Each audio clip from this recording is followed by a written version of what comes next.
오늘 말씀 보겠습니다. 창세기 9장 8절에서 12절까지 말씀입니다. 하나님이 노아와 그와 함께한 아들들에게 말씀하여 이르시되 내가 내 언약을 너희와 너희 후손과 너희와 함께한 모든 생물 곧 너희와 함께한 새와 가축과 땅의 모든 생물에게 세우리니 방주에서 나온 모든 것 곧 땅의 모든 짐승에게니라. 내가 너희와 언약을 세우리니 다시는 모든 생물을 홍수로 멸하지 아니할 것이라. 땅을 멸할 홍수가 다시 있지 아니하리라. 하나님이 이르시되 내가 나와 너희와 및 너희와 함께하는 모든 생물 사이에 대대로 영원히 세우는 언약의 증거는 이것이니라. 우리가 지난 시간에 언약의 의미에 대해서 살펴봤습니다. 언약이라고 하는 것이 뭐라고 했죠? 쪼개다, 쪼개지다 라는 단어에서 왔습니다. 그러니까 언약이라고 하는 것은 누가 쪼개지는 겁니까? 하나님께서, 다시 말해서 예수 그리스도께서 십자가에서 그렇게 쪼개지셔서 언약을 이루겠다, 나의 택한 백성을 구원하겠다는 것이 언약이라고 했어요. 그래서 그런 예로 창세기 15장에 보면 하나님과 아브라함이 언약을 하는 장면이 나오죠. 그런데 그 아브라함이 덜렁 재물을 쪼갭니다. 하나님이 쪼개지는데 아브라함이 쪼개니까 하나님께서 말씀으로 그 쪼갠 고기 사이로 지나가시면서 내가 내 언약을 이렇게 이루겠다고 말씀하시는 거죠. 그래서 하나님이 언약은 자기 언약이라고 했어요. 내 언약, 내가 이루는 언약이라고 그렇게 했습니다. 그래서 이제 그 15장에 보면, 후반에 보면 이스라엘 백성을 애굽에서 4대 만에 돌아오게 하겠다고 그런 얘기를 나오죠. 거기 보면 4대라는 것이 우리가 말하는 그런 4대가 아니라는 거 알죠? 삼위신 하나님이 쪼개지셔서 너희를 사로 만들어서 네모 반듯한 그런 하나님의 성전으로 만들어서 내가 너희를 구원하겠다는 그런 말씀이라고 했어요. 자, 이 쪼개진다는 것이 또 뭐냐면은 이게 할례죠. 할례. 표피를 베어버리는 거죠. 잘라버리는 거.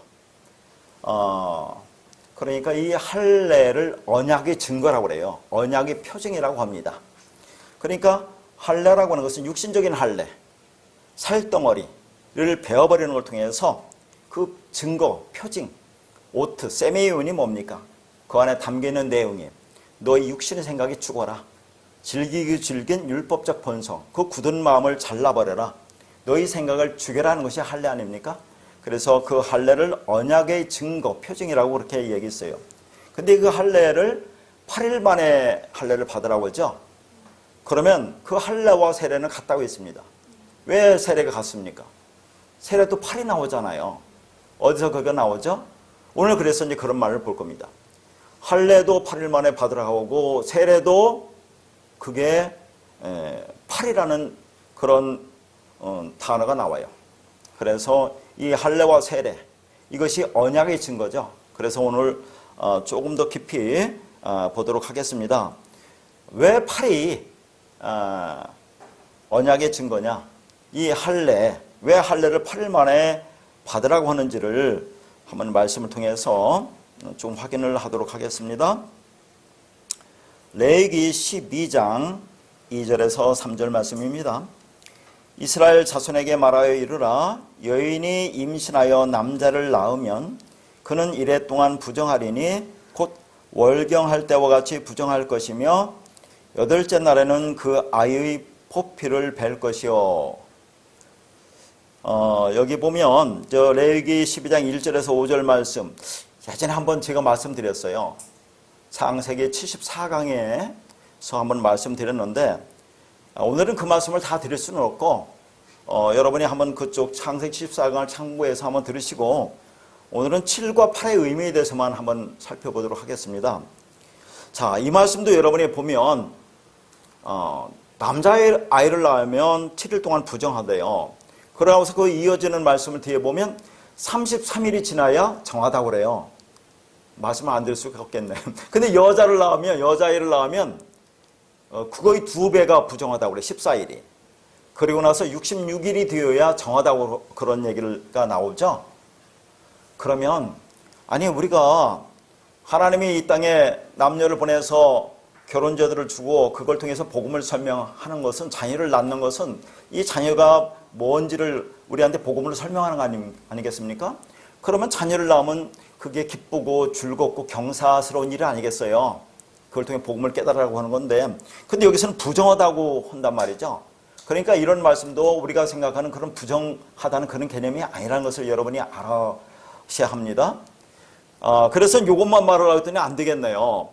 자, 남자가 나면 7일간 부정하고 33일 만에 정결하게 된다고 그러고, 여자아이를 낳으면 2주간 부정하다고 그러고 66일 정결하다고 그래요. 이게 무슨 말을 하고 있죠? 오래돼서 뭐 여러분 다 좀 잊어버렸을 텐데, 자, 남자가 누구겠습니까? 예수 그리스도가 이 땅에 오시는 게 남자를 얘기하는 거죠. 그러니까 그런데 그 남자를 낳으면 33일 만에 정결하대요. 그 이 33일이 뭐라고 했습니까? 예수님의 공생의 기간이라고 얘기했어요. 33. 그러면 예수님께서 십자가에 죽으시잖아요.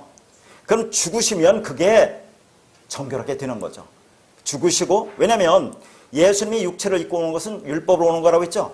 그게 양 99로 온다고 했어요. 한 마리를 잃어버린 상태에서. 그게 부정한 거예요. 그래서 이 땅에서 공생의 33년 동안에 그 사역을 하고 다 이루었다고 죽으시고 영으로 오야 그게 정결한 거예요. 그러니까 그 영으로 우리 안에 들어오잖아요. 그러면 우리 안에 들어와서 그 말씀이 우리가 진리를 깨달아 알으면 그게 66이 되는 거예요. 우리가 성경 말씀 66권의 진리를 우리가 깨달아주면 그 여자가 정결하게 되는 겁니다. 우리가 정결하게 되는 거예요. 그러니까 자, 그러면 왜 남자아이를 낳으면 7일간 부정하다고 했는데 7일간이라는 말은 없어요. 7일 부정하다는 얘기예요. 7일. 그러니까 예수가 33으로 죽고 그 영으로 진리로 말씀으로 오면 우리가 66이 돼서 우리가 그리스도 진리가 우리 안에 있으면 우리가 정결하게 되는 거 아닙니까? 여자가 66이. 그러면 그게 7이라는 얘기예요. 7. 안식이 된다 그런 얘기입니다. 그러면 안식이 되면 7이 되면 그 부정이 멈추는 거예요. 부정이 끝나는 거죠. 그러면 여기서 8일째 할례를 하라는 것은 그렇게 안식이 임한다는 것을, 진리 말씀이 우리 안에 임하면 내가 죽는 거 아닙니까? 그럼 그게 할례야. 8이야. 그러면 그게 부활이야. 이런 얘기를 하고 있는 거예요, 이게. 그래서 여기 월경한 것처럼 부정하다고 있죠. 월경의 피를 흘리는 거 아닙니까? 이 피는 우리 안에 33이라는 예수 그리스도가 죽고 그 말씀 진리 피가 우리 안에 들어야 되는데, 자, 피를 받지 못하고 흘리면 그게 부정하다는 거죠. 월경은 부정하다는 얘기죠. 그러니까 생명을 흘리고 있는 상태를 상징하고 있다 그랬습니다. 그러니까 어떤 사람이 어떤 행위적인 것을 부정하다는 말이 아니에요, 성경에서. 그러니까 피인 생명을 흘리고 있는 상태가 뭐냐면, 하나님의 말씀을 생명으로 받지 못하면 그게 생명을 내가 흘리고 있는 상태예요. 그걸 유출병자라고 하잖아요, 복음서에서. 그러니까 혈병을 앓던 여자, 피를 흘리던 여자, 그게 부정한 거 아닙니까? 그래서 그 여자가 예수님의 겉옷을 만지죠. 예수님이 겉옷이 뭡니까? 예수 그리스도 옷이 뭡니까? 진리죠, 진리.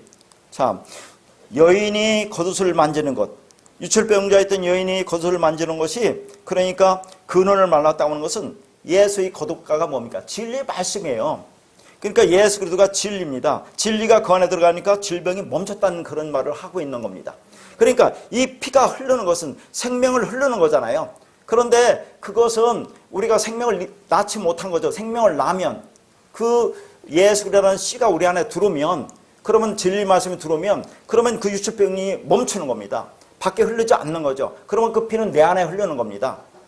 자, 그래서 우리가 그동안에 계속 그렇게 얘기를 했던 거죠. 그러니까 우리도 그 진리 말씀이 들어와서 내 육신 생각을 몰아내고 그 진리가 내 존재가 되어지면 그게 곧 혈육병, 율법이 말한 거예요. 자, 그것을 여기서 말하고 있는 겁니다. 그래서 여덟째 날에는 그 아이 포피를 달라고 하는 거, 포피는 뭐라고 했어요? 육신의 생각이라고 했죠? 네 생각이 죽어야 된다. 그러니까 7과 8은 같은 거예요. 7이라는 말씀이 오면 그게 안식이잖아요. 그러면 그게 내가 죽는다는 걸 깨닫는 겁니다. 그러면 그게 8이에요. 그게 할례입니다. 내 생각이 죽는 거죠. 그럼 그게 부활이라는 것을 여기서 얘기하고 있는 거예요. 그러니까 7일간 부정한 기간이라고 하는 것은 7일이라는 동안은 아닙니다. 7일 동안 부정하다는 것은 그 부정이 7 안식에 이르면 부정이 끝나는 거다 하는 걸 얘기하는 겁니다. 그 포피 뭐라고 있어요? 바사라라고 있죠? 육신의 생각을 말하는 것으로 그걸 베어버리라고 했습니다. 마음의 할례를 하라는 거라고 있죠. 그러니까 마음의 할례의 뜻이 육을 죽이는 거라고 했습니다. 그러면 할례를 8일째 하라는 말은 그렇게 베어버리는 것이 뭐예요? 부활의 삶이다. 새로운 삶이다. 새로운 삶의 시작이다. 그런 얘기입니다. 거듭 얘기지만 7은 안식입니다. 그러면 부정한 기간이 안식에 이르면 부정이 멈춘다는 거죠. 끝나는 거죠. 예수가 33이라는 그 예수가 죽고 진리 그리스도 성령으로 우리 안에 오는 것이 성경 66권의 진리가 돼서 내어오면 7이 안식에 이르면 그럼 부정이 끝나는 겁니다. 그럼 그게 8이 되는 거죠. 그러면 할례가 되는 거죠. 내가 죽는 거죠. 그럼 완성이에요. 그게 부활이다 하는 것을 얘기를 하고 있는 겁니다. 7은 항상 죽음을 말합니다. 죽어야 안식이 온다는 얘기죠. 그래서 7로 죽고 8로 사는 겁니다. 그러면 안식이 오면 그 다음 날인 8은 새로운 하늘적 삶이 시작된다는 그런 말이죠.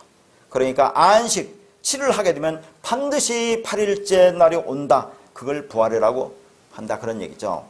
자, 그러면 할례가 8일 날 하라는 거죠. 8. 할례의 의미를 알았죠? 그러면 세례도 8이라는 의미가 나옵니다. 그러면 세례가 8이라는 의미가 어디서 나오죠? 그게 노아의 방주예요. 노아의 방주에서 구원받은 사람이 8명이라고 하죠. 자, 그 말씀을 잠깐 우리가 하도 많이 들었지만 읽어보면 베드로전서 3장 20절과 21절 요약해서 읽겠습니다. 방주에서 물로 말미암아 구원을 얻은 자가 몇 명뿐이니 겨우 8명이라 물은 예수 그리스도께서 부활하심으로 말미암아 이제 너희를 구하는 편이 곧 세례라. 자, 여기서 물로 말미암아 구원을 받은 자가 8명인데 그 8명을 뭐라고 하는 겁니까? 물로 말미암아 구원을 받은 것을 세례라고 한단 말이죠. 자, 물, 말씀 진리잖아요.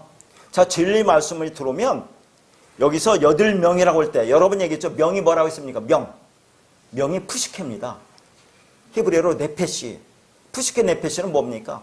하나님이 영이 없는 거, 진리가 없는 거, 죄와 허물로 죽은 상태, 네크로소의 상태, 생명이 없는 상태, 그걸 푸시케 네페시라고 했어요.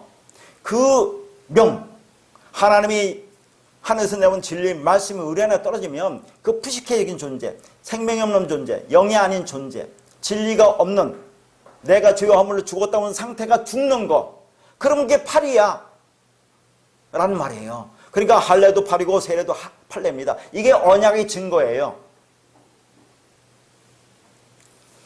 자, 그래서 물, 말씀, 진리에 의해서 이 말미암아가 디아라는 단어인데 의해서, 물에 의해서 구원을 받는 거죠. 말씀에 의해서 우리가 얻은 명이 8명이라는 것은 푸시케가 8이라는 얘기예요. 8. 푸시케가 뭐라고 했어요? 거기 다 안 써놨네. 죄와 허물로 죽은 네크로스 상태를 말하고 했습니다. 육의 몸에 물, 말씀, 진리가 임하여 우리가 영의 몸으로 분리가 되어 구원을 받는 것을 8이라고 설명하고 있는 거예요. 8이라는 것을 가르쳐주기 위해서 8명으로 설정한 겁니다. 기식하는 푸시케는 물로 죽임을 당하고 그 물에 의해서 구원을 받은 이들이 있으니 그들이 8이라는 그 말입니다. 그러니까 이 8이 뭐예요? 이게 세례고 할례입니다. 이게 부활이고 영원입니다. 그래서 베드로전서 1장 9절에 보면 믿음의 결국 곧 영혼의 구원을 받음이라. 이 영혼이 여기는 푸시케예요. 그러니까 우리가 영혼으로 오잖아요. 푸시케로 오는 겁니다. 죄 허물로 죽은 상태로 오죠. 그 상태에 하나님 말씀이 영이 임하면 그들이 그 진리를 깨달으면 그게 구원이야. 그런 얘기를 하고 있는 겁니다. 그래서 노아의 방주에서 8명이라고 하는 것은 8명이라는 숫자를 의미하는 건 아니지만 거의 없다고 했어요. 베드로 전서에서 보면 거의 없다. 겨우 몇 명뿐이냐가 거의 없다는 말이라고 했죠. 근데 거의 없지만 그것은 8명이라는 게 아니고 8이라는 지금 진리를 설명하고 있는 겁니다. 그렇게 죽으면 네가 8이 되는 거야. 그게 할례고 세례고 그게 부활이야 하는 것을 설명하고 있는 거예요. 그래서 할례는 태어난 지 8일 만에 구원을 받습니다. 그러니까 예수님을 보면 예수님이 이 역사에서, 그러니까 여러분 6과 7과 8이라는 것을 무잘라듯이 딱딱딱딱 나눌 수는 없어요. 복음을 설명하기 위해서 예수님도 그렇게 하셨고 이 땅에 우리도 복음을 설명해서 3단계라는 것을 복음을 설정하지만 우리는 이 3이 3단계가 동시에 오는 겁니다. 그렇죠. 우리가 동시에 오죠. 창세기 1장에 7날의 창조를 보면 6날과 7날이라는 것이 그렇게 구분하지만 여섯째 날에 우리가 네케바가 자칼한 씨를 받잖아요. 그러면 그게 아들이 되는 거 아닙니까? 그러면 그 아들이 되면 그때부터 우리가 하나님의 진리 양식을 먹잖아요. 이 광야 40년 동안 진리 양식을 먹죠. 그러면 그렇게 우리가 이 땅에서 그걸 먹습니다. 그날에 있다는 것을 우리가 확인하는 거죠. 그럼 그게 그냥 7이에요. 7. 안식으로 넘어가는 겁니다. 그러면 그게 부활이에요, 8이에요. 그럼 우리는 이 땅에서 그게 동시적인 삶으로 일어나잖아요. 그러나 그것이 실제화될 때는, 우리 육신이 장막이 진짜 벗을 때는 이 땅의 육으로의 삶이 7 안식으로 들어가는 것이고 그 8로 나타난다는 것을 말하는 거지, 우리는 이 땅에서 6, 7, 8이 동시에 일어나는 거예요. 그러나 복음은 그렇게 설명할 수밖에 없는 거 아니겠습니까? 그렇죠. 그래서 예수님도 마찬가지입니다. 이 역사에서 와서 육의 날 동안에 하나님 말씀을 증거하죠. 그래서 그렇게 죽으면 7 안식으로 들어가죠. 그러면 7을 들어가면 8일날 부활하는 거 아닙니까? 그러니까 예수님도 안식일 전날 죽으시잖아요. 6일날. 그런데 그걸 7로 죽는다고 그러고 땅속에 들어가지 않습니까? 그걸 7이라고 그러고, 그러면 그 다음날 8일날 부활이라고 복음을 6, 7, 8로 설명하지만, 그렇게 구분해서 설명하지만 우리는 이 역사 속에서 6, 7, 8이 동시에 일어나는 것을 경험한다 하는 것을 그렇게 얘기를 하는 겁니다. 그러니까 예수님도 다 이뤘다고 7로 죽고 안식 후 첫날인 8로 부활하는 거예요. 그렇게 7로 죽으면 8로 사는 것이 부활이다 하는 겁니다. 그래서 이 푸시케의 죽음을 이야기하는 자리에 8이 등장한다 하는 겁니다. 자, 그러면 또 이런 말씀을 보겠습니다. 출애굽기 22장 29절에서 30절 말씀입니다. 너는 네가 추수한 것과 네가 짜낸 즙을 바치기를 더디하지 말지며 네 처음 난 아들들을 내게 줄지며 네 소와 양도 그와 같이 하되 이래 동안 어미와 함께 있게 하다가 8해 만에 내게 줄지라. 자, 하나님께서 장자를 다 달라고 하십니다. 그러면서 소와 양도 그와 같이 하나님께 달라고 하시는데 7일 동안은 어미와 있게 하고 8일 만에 나에게 가지고 오라고 하죠. 그것만 받으시겠다고 하는 겁니다. 여기도 7과 8이 나오죠. 왜 7일 동안 어미와 함께 있다가 8일 만에 받습니까? 어미가 뭡니까? 성경에서 어미, 엄마.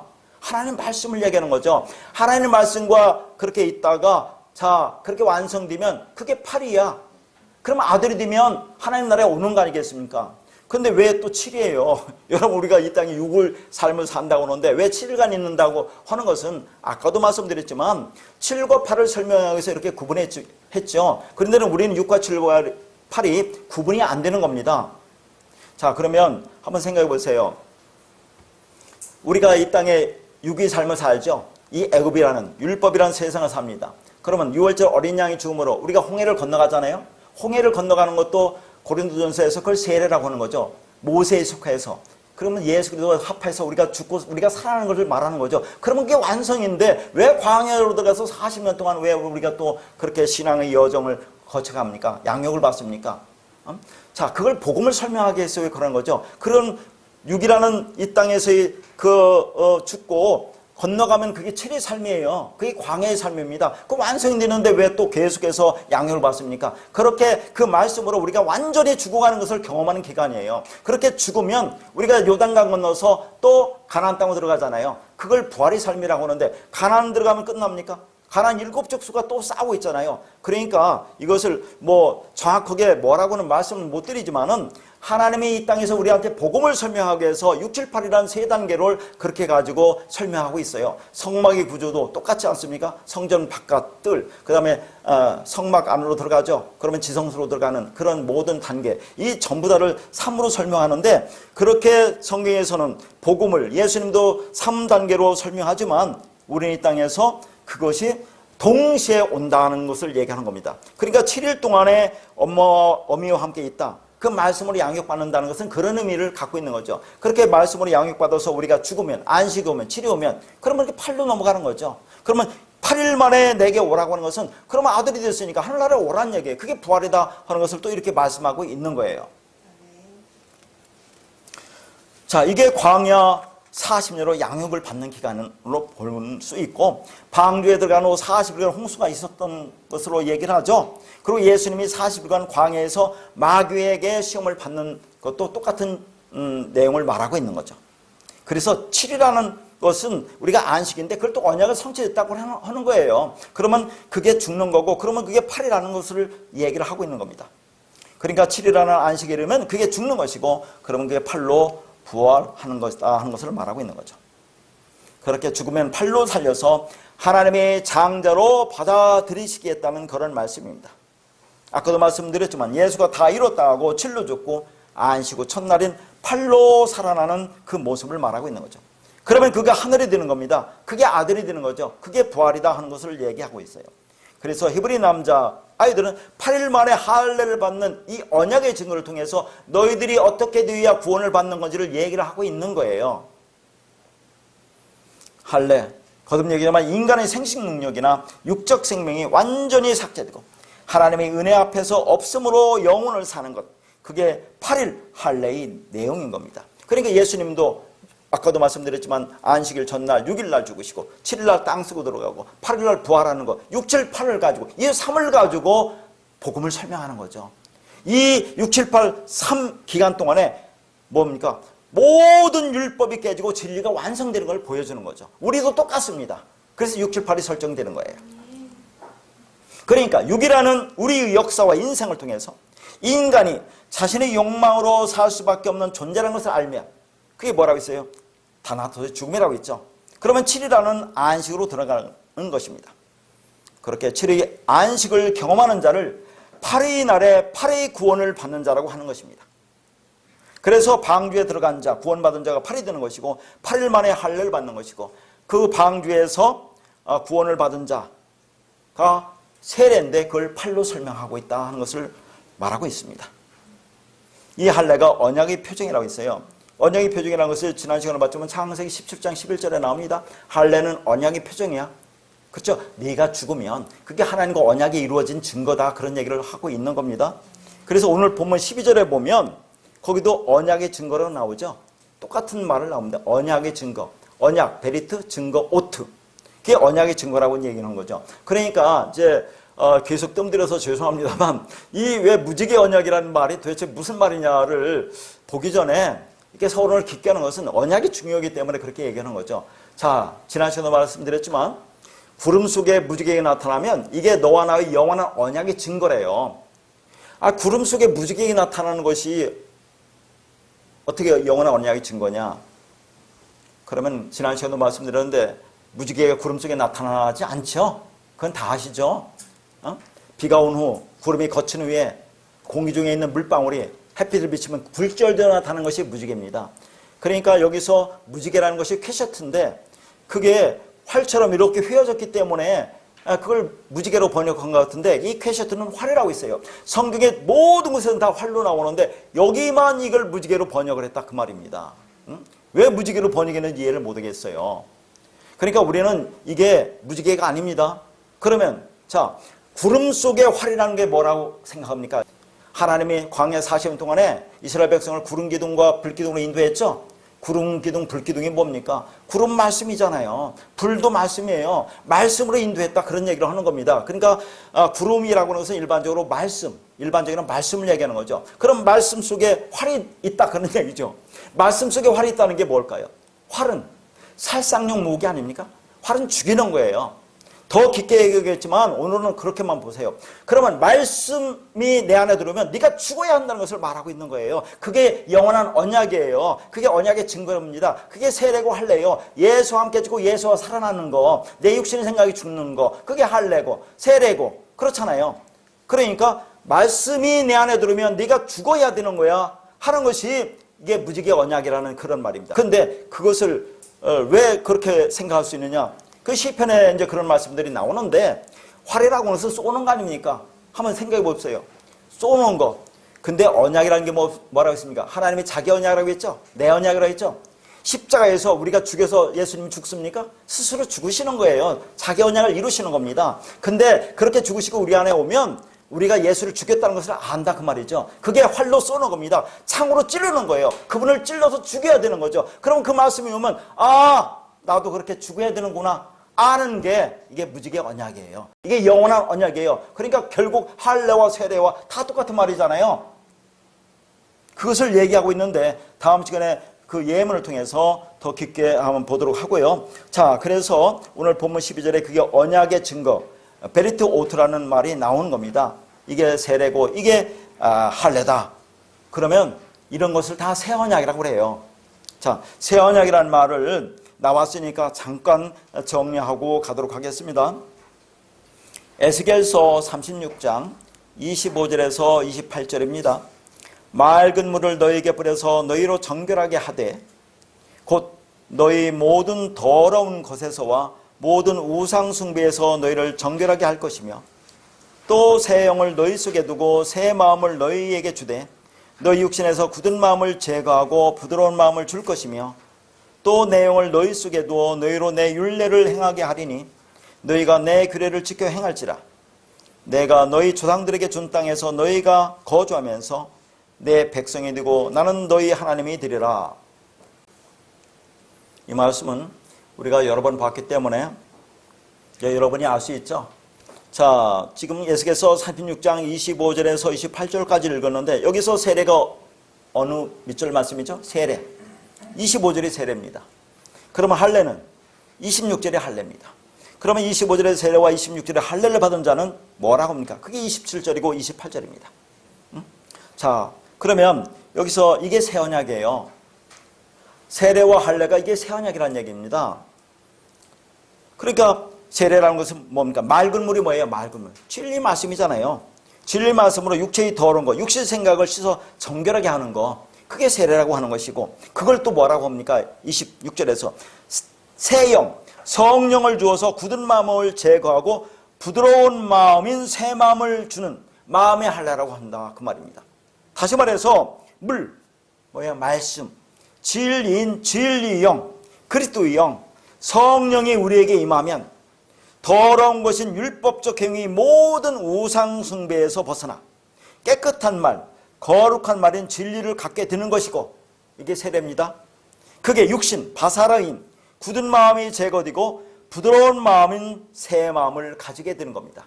이게 할례예요. 그렇게 되면 27절입니다. 27절, 너희로 내 율례를 행하게 하리니 너희가 내 규례를 지켜 행할지라. 이 말씀을 여러 번 원어를 가지고 설명했으니까 이제 안 해도 되죠.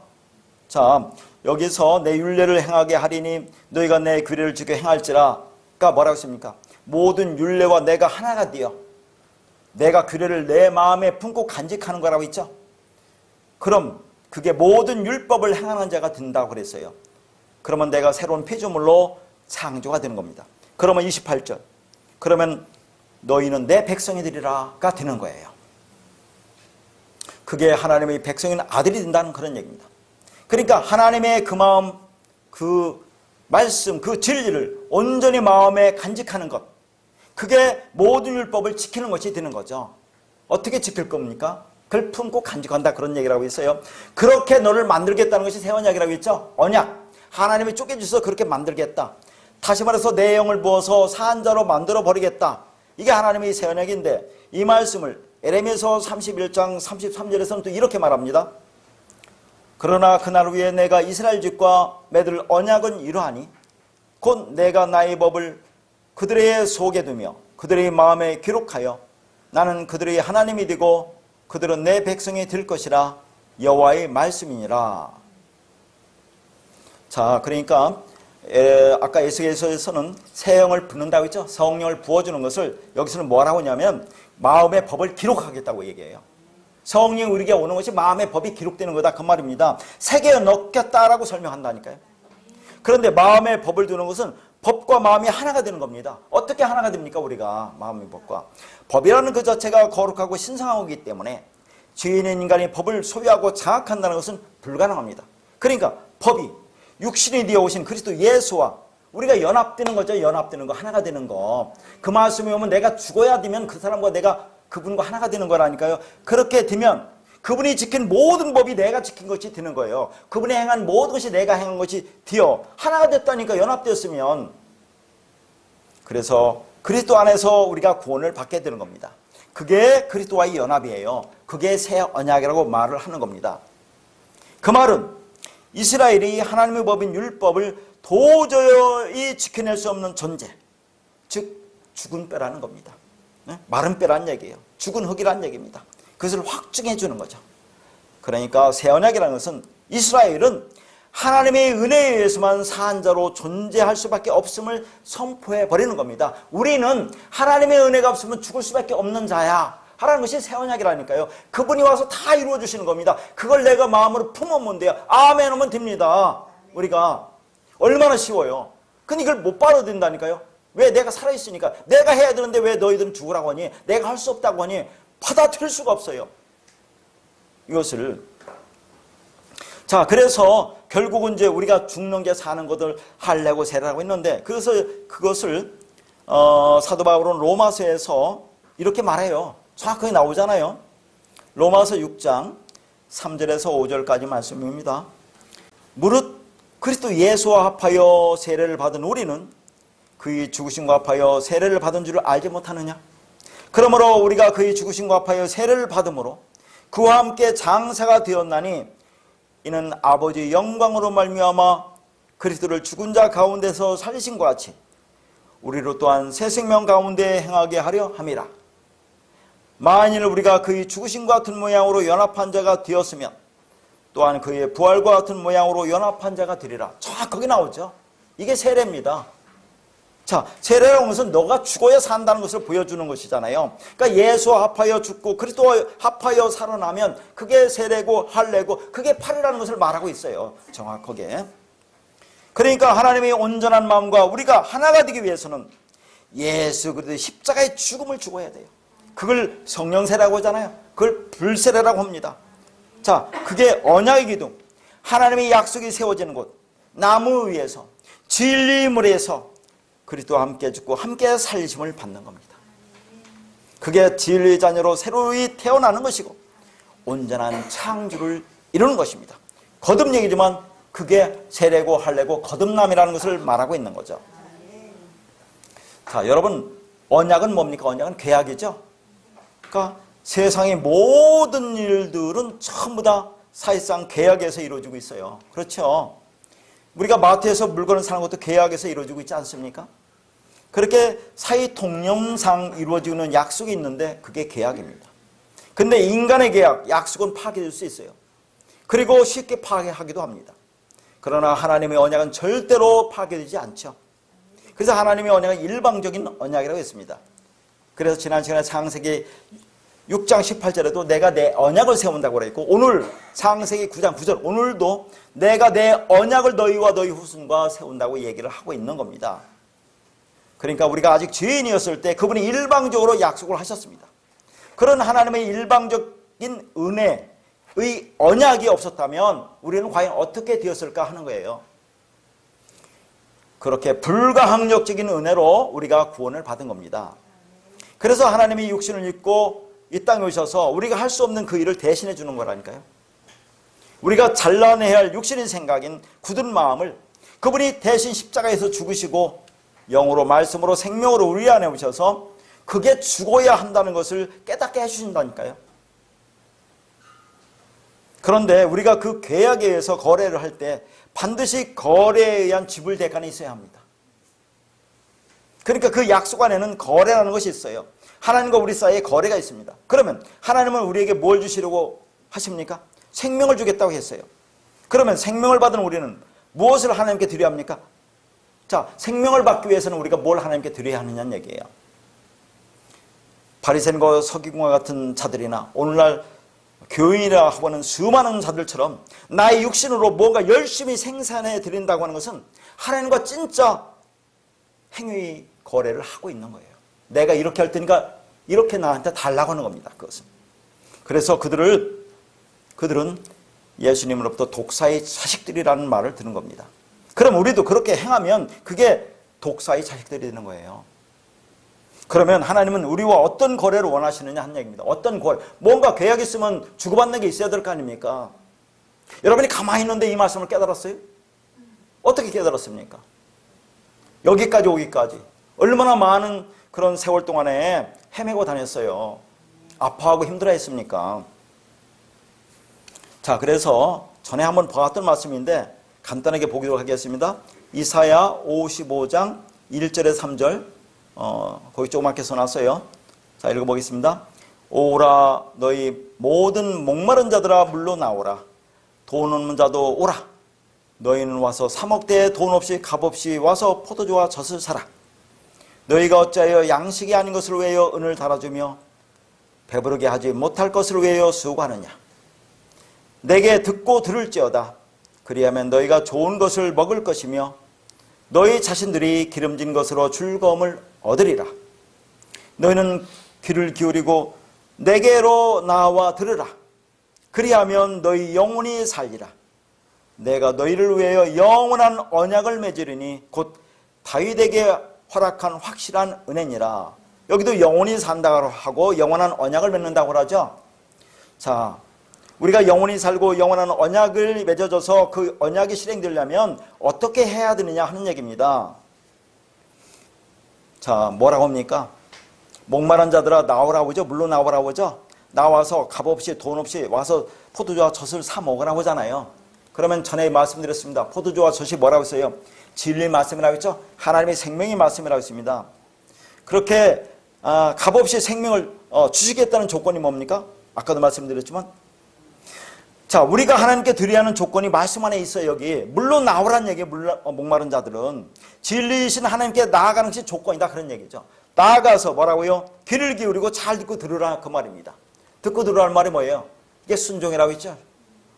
자, 그 안에 담긴 하나님의 그 마음, 그 내용을 잘 알아들으라, 그런 얘기죠. 그러면 거기 영혼이 살리라. 이 영혼이 뇌펫이에요, 뇌펫이. 그러니까 푸식해.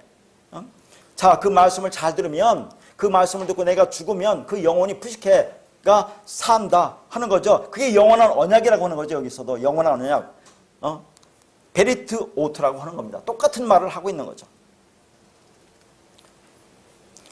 그러니까 그렇게 하나님께 나아가서 그 말씀을 잘 듣고 그 안에 담긴 내용이 뭔지를 우리가 깨달아 알으면 그 영혼이 산다는 거죠. 그게 생명이고 구원이다, 그런 얘기입니다. 그러니까 우리가 가지고 올 것은 없어요. 가지고 갈 것은 없습니다. 하나님 앞에. 하나님 앞에 나아가기만 하면 돼요. 그게 뭐가 힘들어요? 하나님 앞에 나아가는 것이. 그런데 하나님께 나아가지 않고 기특한 선물만 보내고 있어요. 그러니까 먼저 하나님께 나가야 합니다. 그럼 하나님께 나가는 방법이 뭐겠어요? 우리가 하나님께 나가는 방법은 내 마음에 있는 골방으로 들어가서 구하는 거에 젖과 포도주를 달라고 하는 겁니다. 찾고 구하고 두드리라, 그런 말입니다. 그러면 주시겠다고 하잖아요. 그게 언약을 붙드는 겁니다. 그런데 왜 그렇게 하지 않느냐면 그 의미가 뭔지 모르고 엉뚱한 것을 구하고 있기 때문입니다. 구하는 것이 뭔지 모르고 정욕에 쓰려고 잘못 구하고 있는 겁니다. 그러면 우리는 이제 다 깨달았죠? 그러면 아무것도 이제 않고 이제 완성됐으니까 마음대로 살아도 되죠? 이론적으로 그렇습니다. 근데 그렇게 돼요? 여러분? 안 되잖아요. 그러면 이 깨달은 자들은 뭡니까? 그 성령, 그 진리, 그 말씀을 받았다고 하는 자들은 성령의 충만함을 받으라고 하잖아요. 저 말씀에 더 깊은 진리 말씀으로 나아가라고 하는 겁니다. 그래서 에베소서 3장 18절에 19절에 이렇게 말하잖아요. 능히 모든 성도와 함께 지식이 넘치는 그리스도의 사랑을 알고 그 너비와 깊이와 높이와 길이가 어떠함을 깨달아 하나님의 모든 충만하신 것으로 너희에게 충만하게 하시기를 구하노라. 그러니까 우리는 우리 육신의 장막을 볼 때까지 끊임없이 그분께 나아가야 하는 것입니다. 그걸 뭐라고 했어요? 하나님과 교제라고 했죠. 코이누야, 사귐이라고 했습니다. 그러니까 오늘도 이렇게 나와서 하나님과 교제하고 사귀는 거 아니겠습니까? 자, 언약이라는 것은 지난 시간에 말했지만 구약과 신약을 언약이라고 했죠. 구약이라는 것은 옛 언약으로 예수 그를 통해서 그 언약을 이루시겠다는 약속이고, 신약은 그 약속이 성취되는 것이죠. 그래서 예수 그리스도께서 그리스도를 담고 육체로 오셔서 십자가에 죽으시고 그 언약을 성취해 주신 겁니다. 그러면 우리에게도 구약과 신약이 다 있어요. 그러니까 교회 나와서 말씀을 처음 듣는 것이 성경에 말하는 구약과 신약이라 하더라도 우리가 처음에 나와서 교회에서 듣는 말씀은 전부 다 구약이라고 하는 거죠. 뭘로 받습니까? 율법으로 받잖아요. 그걸 구약이라고 하는 겁니다. 먼저 모든 사람이 율법으로 주어지게 되는 거예요. 그런데 그 율법으로 받아서 그것을 내가 진리로 깨달으면 그러면 뭡니까? 그게 언약이 성취되는 거예요. 그걸 신약이라고 하는 겁니다. 그 언약이 성취되는 것이 신약이죠. 그리스도께서 내 안에 오셔서 나와 연합해서 하나가 되면 그게 신약으로, 그게 언약이 성취되는 겁니다. 그게 거듭남이라고 하는 거예요. 자, 그러면 우리가 성경을 보면 계속 언약이라는 말이 나오죠. 노아와 2번 언약을 하셨죠. 그리고 나서 이제 뒤에도 보면 아브라함과 뭐 이삭과 야곱과 쭉 언약이 나오는데, 그럼 우리하고는 언제 언약했습니까? 우리하고는 언제 언약했어요? 창세전에 묵시스께서 이미 언약하시고 완성됐는데, 성경에는 우리하고 했다는 언약이 어디 나오냐 한 얘기예요. 그래서 신명기 29장 12절에서 15절입니다. 여기 보면 우리와 언약을 했다는 말이 나와요. 네 하나님 여호와의 언약에 참여하며 또 네 하나님 여호와께서 오늘 네게 하시는 맹세에 참여하여 여호와께서 네게 말씀하신 대로 또 네 조상 아브라함과 이삭과 야곱에게 맹세하신 대로 오늘 너를 세워 자기 백성을 삼으시고 그는 친히 네 하나님이 되시려 함이니라. 내가 이 언약과 맹세를 너희에게만 세우는 것이 아니라 오늘 우리 하나님 여호와 앞에서 우리와 함께 여기 서 있는 자와 오늘 우리와 함께 여기 있지 아니한 자에게까지이니, 분명히 나오죠? 우리한테도 언약하신 거예요. 이걸 모른다고 하더라도 우리는 영원 전에, 창세 전에 하나님 묵시께서 모든 언약을 하시고 성취됐잖아요. 십자가 섰다는 걸 알지만 이렇게 성경에도 분명히 우리하고도 언약했다고 나오잖아요. 여기. 그러니까 지금 하나님께서 이스라엘 백성에게만 여호와의 언약과 맹세에 참여한다고 하지 않고 그들과 함께 있지 아니한 오늘 우리도 참여한다고 하고 있다, 그런 얘기를 하고 있는 것입니다. 그러니까 우리도 이 언약에 참여한 겁니다. 우리도 그 맹세에 참여한 거예요. 근데 참 성경이 어려운 것은, 여러분 거기 이제 맹세라는 단어가 나오잖아요. 이게 알라라는 단어인데 이 알라가 또 저주로 번역돼요. 이 알라라는 단어가 어디서는 맹세로 번역하고 어디서는 저주로 번역된다, 그 말입니다. 그 의미가 뭐겠어요? 똑같은 단어를 왜 그렇게 번역했느냐, 그런 얘기입니다. 저주라는 뜻이 있어요. 이 알라가 맹세도 있고 저주의 뜻이 있어요. 진짜 언어 책에도. 그러니까 하나님의 맹세가 언약 안에 들어있는 자들에게는 진짜 맹세가 되지만, 즉 그 언약을 이루어 주시겠다는 맹세가 되지만, 그 언약 안에 들어있지 않은 자들에게는 뭐라고? 그 맹세가 저주란 얘기, 저주. 그 얘기를 하고 있는 겁니다. 그래서 거기 이제 뒤에 21절에 보면 여호와께서 곧 이스라엘 모든 지파 중에서 그를 구별하시고 이 율법책에 기록된 모든 언약의 저주대로 그들에게 화를 더하시리라. 여기 언약의 저주 있죠? 이 저주가 알라란 단어예요. 그러니까 어디서는 맹세, 어디서는 저주. 알라가 두 가지 뜻이 있어요. 그러니까 하나님이 언약 안에 들어있으면 그게 축복의 통로고, 그 언약 밖에 있으면 그게 저주의 통로다, 그런 얘기죠. 그러면 우리는 이 언약 안에 있는 거 아닙니까? 아니 이것이 얼마나 놀라운 축복이냐 한 얘기예요. 이 언약 안에 있다는 것이. 그래서 이 말씀은 언약의 갱신을 말하고 있는 거죠. 오늘 본문에도 똑같이 나오죠. 하나님이 노아와 그와 함께한 아들들에게 언약을 세우시고 그의 후손에게 전수되고, 뭐 이제 뒤에 보면은 뭐 계속 성경이 이어지면 아브라함과 이삭과 야곱에게 이어지고 요셉에게로 모세와 여호수아 다윗 솔로몬으로 계속 이어지면 사람이 바뀔 때마다 언약을 갱신하고, 그래서 예수 그리스도께서 이루고 오늘 우리하고는 여기 성경 말씀처럼 언약이 돼 있죠, 우리에게도. 그러니까 오늘 우리에게도 그 언약이 미치고 있다, 그런 얘기를 하고 있는 겁니다. 그래서 오늘날 우리에게 이르러서 우리를 하나님의 언약 백성으로 삼으신 거예요. 그게 성경의 66권입니다. 오늘날 성경 66권 주어졌죠? 그 안에 진리를 깨달으면 내가 777이 되어서 언약 백성이 되는 거죠. 그렇지 않으면 666이 되어서 내가 짐승이고, 짐승입니다. 그래서 이제 거기 오늘 신명기 29장 말씀은 그게 이스라엘뿐 아니라 우리에게도 이 언약이 유효하다는 그런 말씀이다 하는 얘기예요. 자, 그러면 이제 오늘 본문 말씀으로 다시 들어오겠습니다. 8절에서 10절을 쭉 보면 거기 보면 노아와 그와 함께한 아들들과 말씀하여 이르시되 하면서 이제 언약을 세우잖아요. 그러면서 너희 후손과 너와 함께한 모든 생물들과 이 언약을 하는 것으로 되어 있어요.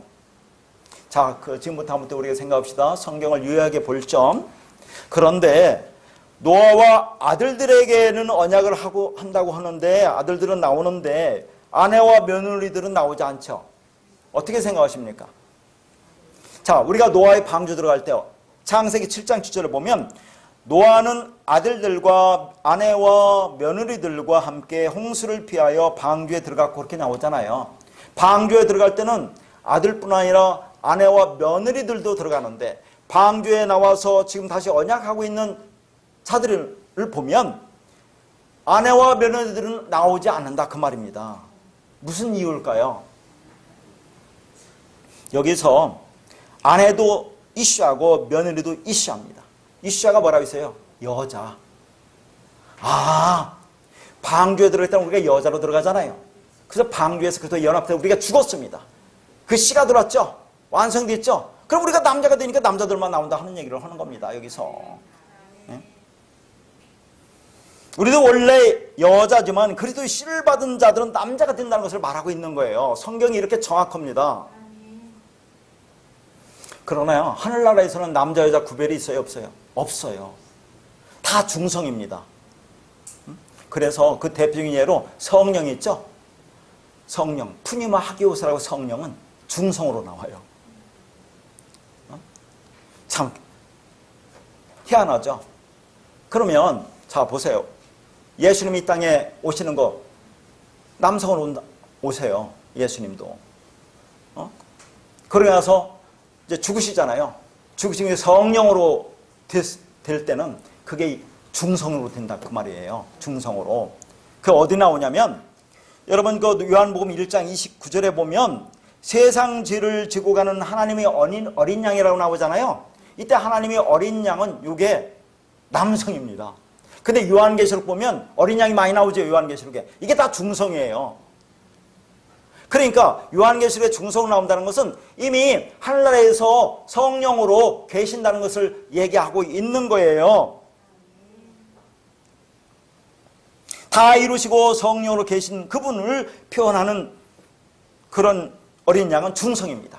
그러면 우리는 지금 이 땅에서 말씀드려서 남성이지만 그래서 그 나라 갈 때는 우리도 중성이 되는 거예요. 이제 성령. 물론 이론적으로는 우리가 여기서 그 영이 대해서 주와 합한 자를 한 영이라고 하니까 우리가 영이 되었으면 우리가 중성이지만 이 땅에 있는 동안은 여전히 남성이 되는 거고 하늘나라 가면 우리가 중성으로 된다 그런 얘기죠. 하늘나라는 남성 여성 구분이 없다는 것을 얘기하고 있는 거예요. 성경이.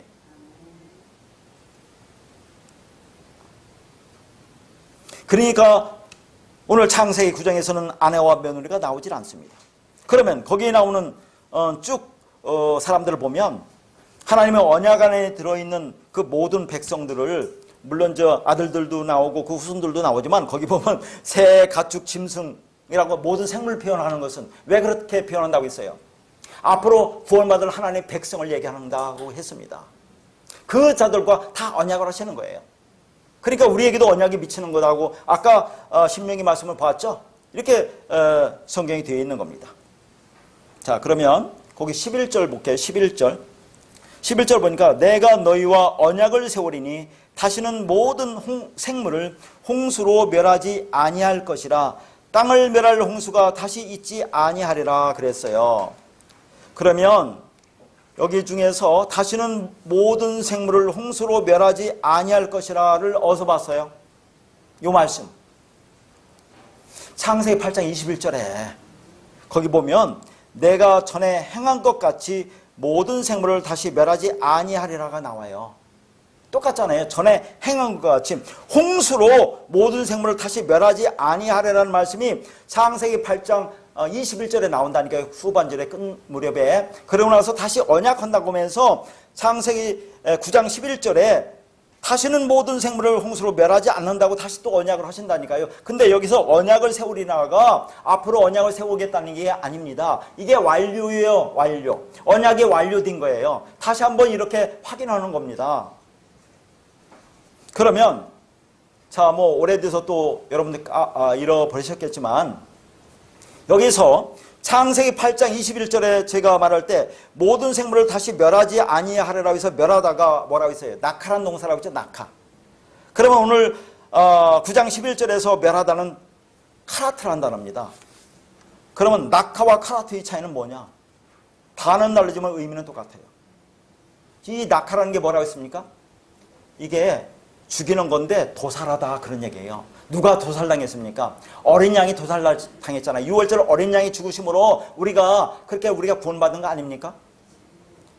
자, 그러니까 지금 노아와 그와 함께한 자들이 8장 후반절에 보면 나와서 그 제단에서 제물을 드리잖아요. 그 미즈베아라는 제단에서 그렇게 제물을 드려서 죽었잖아요. 그러니까 노아의 홍수에서 이미 죽었습니다. 그걸 다시 한번 이렇게 제단에 죽는다는 것을 다시 확인했는데, 그렇게 우리가 그리스도와 함께 죽었잖아요. 연합해서 죽었죠. 그러면 그런 죽음은 더 이상 없어, 그런 얘기를 하는 거죠. 우리가 생각하는 그런 멸하다가 아니에요. 이미 여러분 죽었잖아요. 그 말씀에 의해서 노아의 방주에서 예수 그리스도가 십자가에서 죽었잖아요. 죽었기 때문에 또 죽는 죽음은 없어. 한 번 죽었으면 됐어, 그런 얘기를 하는 겁니다. 그러면 그게 부활이야.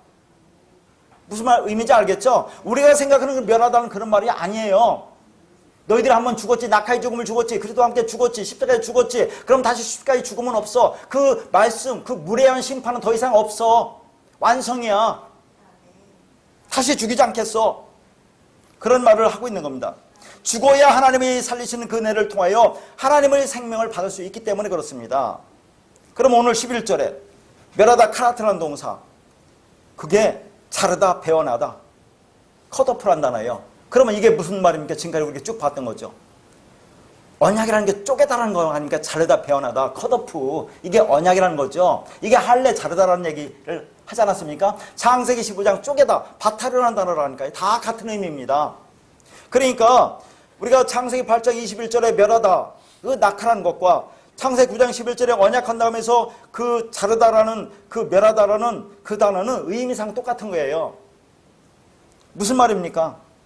홍수로 더 이상 멸하는 것은 없어, 그런 얘기예요. 여러분이 홍수로 이미 죽었잖아요. 자, 봐요. 홍수, 노아의 홍수라는 것은 뭡니까? 하늘에서 나오는 진리의 말씀이에요. 이 말씀이 떨어지면 모든 사람 다 죽게 되어 있습니다. 예의 없이. 근데 죽음이 두 종류예요. 그 말씀을 진리로 깨닫지 못하고 여전히 율법적인 그런 행위로 내가 보고 나의 이익을 위해서 사는 자, 자기 가치를 향상해서 사는 자, 자기 육신을 살찌우는 자들은 영원히 멸망으로 떨어지는 그 죽음, 저주의 물이 되지만, 우리는 어떻게 해서 살아납니까? 예수님이 방주가 되어서, 노아의 방주 안에 들어간 자들은 예수님이 방주가 되어서 그 저주물을 받아내시는 거예요. 그래 죽고 우리 안에 들어오니까, 그 십자가에서 컷오프 잘라지시고 우리 안에 들어오시니까, 우리가 말씀을 깨달으니까 이제 그 말씀에 의해서 예수와 죽고 예수와 합하여 진리물로 우리가 살아나는 겁니다. 그런데 우리가 이 땅에서 그렇게 죽은 자들은 우리도 이 땅의 삶 속에서 죽어야 한다는 것을 실제화되어서 그런 삶을 살아내야 한다는 것을 말하고 있는 거죠. 컷오프 돼야 한다는 것을 말하고 있는 겁니다. 그러니까 노아 시대의 홍수, 즉 물은 하나님의 저주로 퍼부어져서 하나님의 대적자들인 비진리를 몰살시키는 그런 하늘의 심판이지만, 그러나 그 물, 저주물은 예수가 방주가 되어서 방주 안에 있는 노아와 함께한 자들, 우리들을 품어안고 예수가 컷오프 잘라주셨잖아요. 십자가에서 죽으셨잖아요. 그런 말미암아 우리가 하나님 택한 백성은 살아났죠. 그러면 그 물이 역사 속에서 하나님의 백성들에게 또 우리에게 부어짐으로 예수 그리스도의 십자가의 그 죽음이 성도의 삶 속에서 그대로 실제화되어 나타나야 한다는 것을 말하고 있는 겁니다. 그게 컷오프예요. 그래서 베드로가 물에 의해서 구원을 받았다고 얘기를 하는 겁니다. 물, 말씀, 진리에서.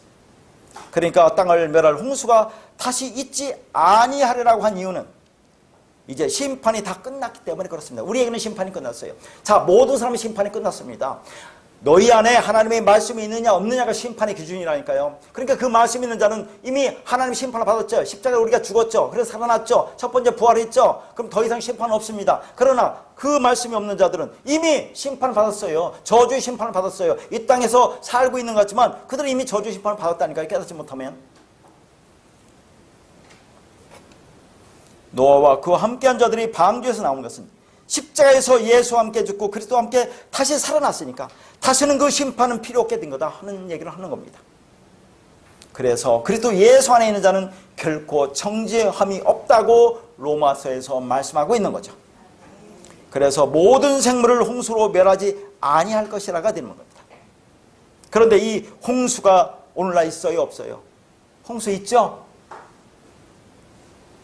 아니, 이 말씀 들으면 홍수가 없어야 되잖아요. 그럼 또 뭐라고 합니까? 아니, 노아 시대와 같은 온 땅을 덮을 그런 홍수는 없어. 그런 홍수로 멸하지는 않아. 또 이렇게 말한다니까요.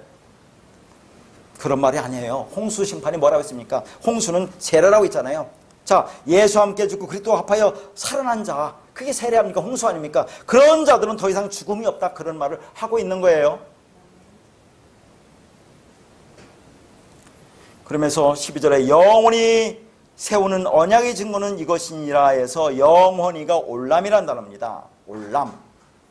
영원히 세우는 언약이라고 하면 우리가 영원히 끝도 없는 기간을 생각하죠. 뭐 틀린 말은 아니겠지만 그 영원히 세우는 언약이라고 하는 것은 영원으로 이끄는 언약, 하나님 나라로 이끄는 언약, 그런 말을 하고 있는 거죠. 왜 그러냐면, 자, 성경에 보면 내 규례는 영원하다고 하지요. 하나님의 규례, 말씀이 영원하다고 하는 이 규례는 율법을 얘기하는 거죠. 율법이 영원하다고 하면, 그럼 오늘날도 율법이 지금 우리가 그 율법을 지켜야 될 거 아닙니까? 모든 절기 지켜야죠. 안식을 지켜야죠. 근데 그것을 예수님 십자가 다 이루셨잖아요. 그러니까 그런 영원이라는 단어는 지금부터 영원통이라는 그런 단어가 아니에요. 이 영원이라는 것은 시간적 의미가 아니고 영원이라는 세계, 하나님 나라 천국으로 이끄는 언약이라는 그런 말입니다. 그러니까 이 언약이 성취되면 그 사람에게는 그게 천국이고 그게 그 사람에게는 영원이라는 하나님 나라는 것입니다. 그래서 영원은 현재만 있고 과거나 미래는 없어요. 하나님 나라는 현재만 있다니까요, 여러분. 그냥 영원토록 그냥 현재만 있는 게 하나님 나라예요. 과거도 없고 미래도 없는 겁니다.